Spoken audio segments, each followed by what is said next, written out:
Dernière minute. Vinicius Junior revient à Madrid dans les prochaines heures et Roncero lui envoie un message qui va faire trembler tout le vestiaire. Pendant ce temps, Bellingham a demandé son départ et s'est fait rembarrer immédiatement. Rodri est à 2 doigts de signer. Et Gonzalo Garcia va partir pour 70 millions d'euros, mais le Real Madrid pose une condition qui bloque tout. Restez jusqu'à la fin. On va tout détailler maintenant. Salut à tous les madridistas, abonnez-vous si c'est votre première fois ici et activez la cloche des notifications pour ne rien rater de l'actualité du Real Madrid. Lâchez un gros like pour soutenir le travail. Merci beaucoup. Commençons par un dossier qui va rapporter une fortune au Real Madrid, mais qui bute encore sur un seul détail. 70 millions d'euros. C'est le montant qui circule ce matin pour le transfert de Gonzalo Garcia à Fulham. Et si l'information se confirme, ce serait l'une des plus grosses ventes de l'histoire du Real Madrid pour un joueur formé en interne. Mais un seul détail continue de bloquer le dossier. Et ce détail dit tout sur la façon dont Florentino Pérez gère ses talents. Commençons par le contexte. Gonzalo Garcia, 22 ans, meilleur buteur du mondial des clubs sous Xavi Alonso, est poussé vers la sortie par l'arrivée de Yann Diomandé. La concurrence au poste est désormais trop forte. Mbappé, Diomandé, Rodrigo et Mourinho l'a fait savoir. Pour un joueur de cet âge, il vaut mieux partir et jouer que rester et regarder. Et Fulham, le club d'Álvaro Arbeloa, est prêt à tout pour le recruter. Selon la COP et plusieurs sources concordantes, un accord entre les deux clubs est quasiment finalisé autour de 70 millions d'euros. Fulham est prêt à monter jusqu'à 60 millions selon AS, et un accord global semble se dessiner autour de ce montant. De son côté, César Palacio partira aussi à Fulham pour 10 millions d'euros. Mais voilà ce qui bloque encore.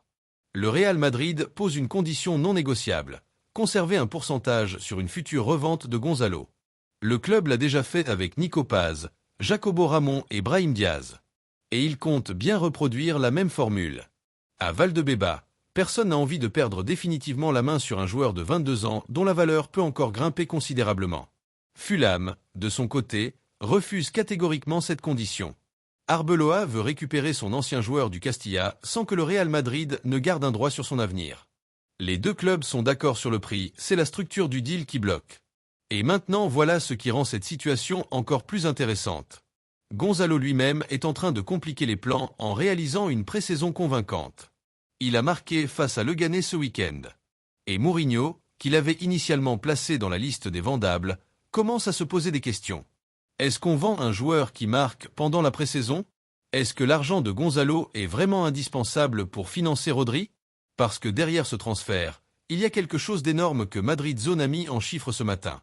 Gonzalo, Nico Paz, Victor Muñoz, Mario Gila, Alvaro, César Palacio, les ventes de joueurs formés en interne cet été pourraient rapporter 226 millions d'euros au Real Madrid. 226 millions. Pratiquement de quoi financer Diomandé et Rodri en même temps sans vendre une seule star de l'effectif. Passons maintenant au dossier qui vient de changer de dimension ce matin. Le dossier Rodri vient de changer de dimension.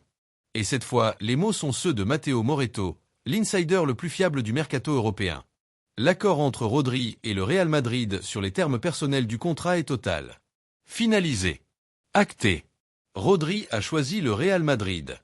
Il n'envisage aucune autre destination. Mais il y a quelque chose que personne ne mentionnait jusqu'ici.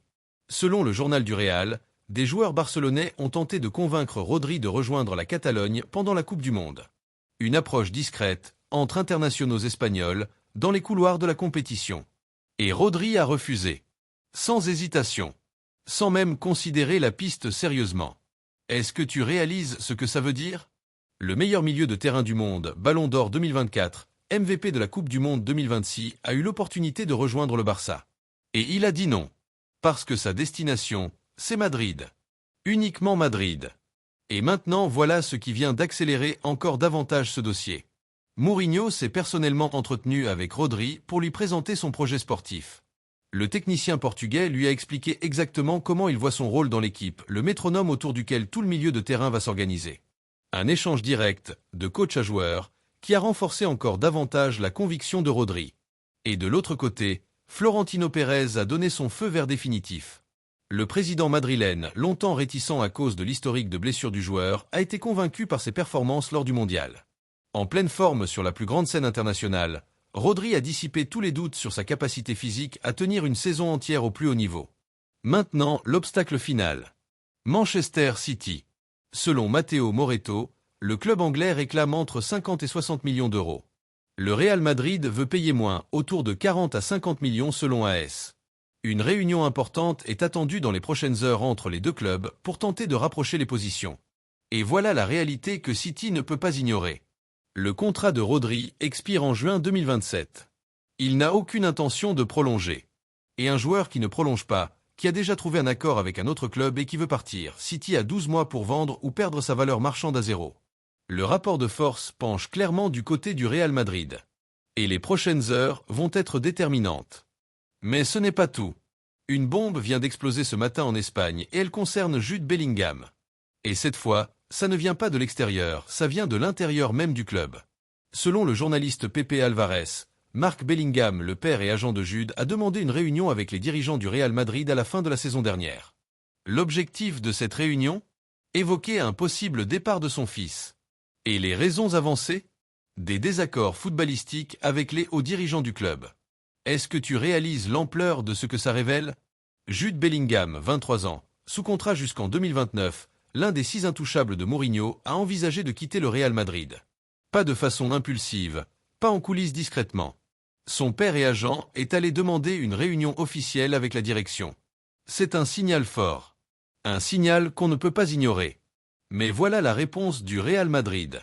Et elle a été aussi rapide que sans appel. La direction a fermé la porte immédiatement. Sans discussion. Sans négociation. Sans laisser la moindre ouverture. Le message adressé au clan Bellingham a été limpide. Jude est intransférable. Il n'est pas à vendre. Peu importe les désaccords, peu importe les tensions, le Real Madrid ne laissera pas partir son milieu de terrain. Et pour comprendre pourquoi cette réponse a été aussi rapide, il faut comprendre ce que Bellingham représente pour le projet de Mourinho. À 23 ans, avec un contrat jusqu'en 2029, il est l'une des pierres angulaires du futur du club, au même titre que Mbappé et Valverde. Sa valeur marchande est estimée à plus de 150 millions d'euros. Et dans le système de Mourinho, qui a besoin d'un milieu capable de se projeter, de marquer des buts et d'arriver en retard dans la surface, Bellingham est irremplaçable. Parce que derrière cette information, il y a quelque chose que le clan Bellingham doit maintenant digérer. Sa saison dernière a été compliquée, marquée par une blessure persistante à l'épaule qui a finalement nécessité une opération cet été. Ses performances ont été plus irrégulières que lors de sa première saison. Et malgré son mondial à 7 buts avec l'Angleterre, certains désaccords avec la direction semblent avoir laissé des traces. Mais une chose est certaine. Cette réunion, si elle a bien eu lieu, n'a absolument rien changé à la position du Real Madrid. Bellingham reste. Le club n'a laissé aucune ouverture. Et pour l'heure, ni le joueur ni son entourage n'ont fait de déclaration publique pour confirmer ou infirmer cette information. Ce qui invite à la prudence, mais pas à minimiser l'importance de cette révélation. Avant de passer au dossier le plus brûlant de cette vidéo, je veux voir combien d'entre vous sont encore là. Lâchez un énorme pouce bleu sur cette vidéo maintenant. Je compte sur vous. On enchaîne avec le feuilleton qui vient de connaître le rebondissement le plus inattendu de tout ce mercato. En 72 heures, tout a basculé. Il y a 3 jours, David Ornstein de The Athletic, l'une des sources les plus fiables du football anglais, annonçait avec aplomb qu'Arsenal préparait une offensive massive pour recruter Vinicius Junior. L'information avait fait le tour du monde.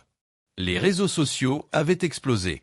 Et le feuilleton semblait sur le point de connaître son épilogue le plus dramatique. Aujourd'hui, le scénario s'est totalement effondré. Selon Sky Sport, le Real Madrid n'a jamais reçu le moindre signal laissant penser qu'Arsenal allait réellement passer à l'action. Aucune offre formulée. Pas même l'ombre d'une prise de température officielle. Et surtout, selon Marca, Arsenal lui-même est convaincu que Vinicius Junior va prolonger son contrat au Real Madrid. Le club londonien a abandonné la piste. Définitivement. Sans avoir jamais réellement tenté quoi que ce soit de concret. Est-ce que tu réalises ce que ça veut dire? L'information qui avait provoqué un séisme dans le football européen était peut-être prématurée. Arsenal s'était peut-être laissé porter par des rumeurs et des spéculations avant de se rendre compte que le Real Madrid ne vendrait jamais Vinicius et que le joueur lui-même n'avait aucune intention de partir pour l'Angleterre. Parce que derrière ce revirement spectaculaire, il y a une réalité que Sky Sport révèle clairement. Vinicius revient à Madrid dans les prochaines heures.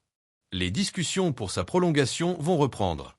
Et selon toutes les informations disponibles, les signaux sont positifs. Le Brésilien veut rester. Le club veut le garder.